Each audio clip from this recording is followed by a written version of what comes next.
tout le monde, j'espère que vous allez bien. Donc aujourd'hui, on se retrouve pour une nouvelle vidéo. Dans cette vidéo, qu'est-ce qu'on va faire?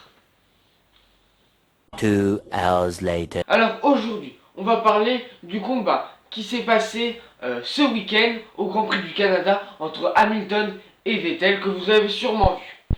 Ensuite, nous allons parler de la McLaren Senna, qui a été annoncée au Salon de Genève l'an dernier, si vous suivez un petit peu l'actualité. Mais nous n'allons pas parler de la Senna, entre guillemets, normale, de sa version un petit peu plus poussée, un peu plus impressionnante, un peu plus rapide, un peu plus légère, la Senna GT. Sebastian Vettel taking the number 2 from where his car should be, putting it in front of Lewis Hamilton's car, and then putting the number 1 in the blank space where his car should be.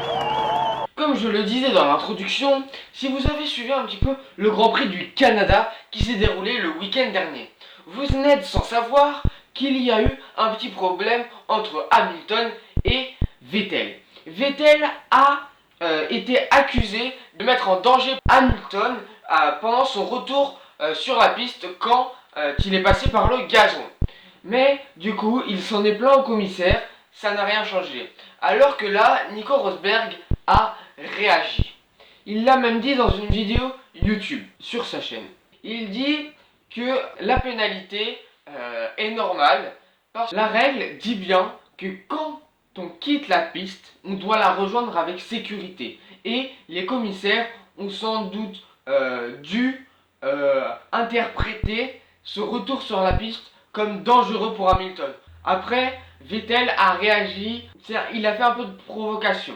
Il a échangé les panneaux de place, son panneau de place de numéro 2, et il l'a mis à la place d'Hamilton, et lui, il a pris le panneau de numéro 1, et il l'a placé devant sa monoplace. Cette McLaren Senna GTR fait référence un petit peu à ses origines, à ses grandes sœurs, notamment à la P1, qui s'opposait à la Ferrari ainsi qu'à la 918 de Porsche, mais aussi à la McLaren F1 GTR. La McLaren Senna GTR serait sans doute la McLaren la plus rapide, homologuée pour la route. Bien sûr, on ne prend pas tout ce qui est les Formule 1 de McLaren, ça on n'en prend pas compte. Mais pour ce qui est des McLaren homologuées pour la route, ce n'est sans doute la McLaren Senna la plus rapide. Par contre, prenons maintenant la McLaren Senna GTR. La McLaren Senna GTR a été allégée de 10 kg par rapport à la Senna normale, car ils ont enlevé les écrans tactiles, les systèmes de navigation et les systèmes audio, ce qui allège la voiture. Ils ont agrandi les entrées d'air avant de 77 mm, les entrées d'air arrière de 68 mm et ils l'ont abaissé de 34 mm pour une meilleure stabilité sur piste, donc de meilleures performances.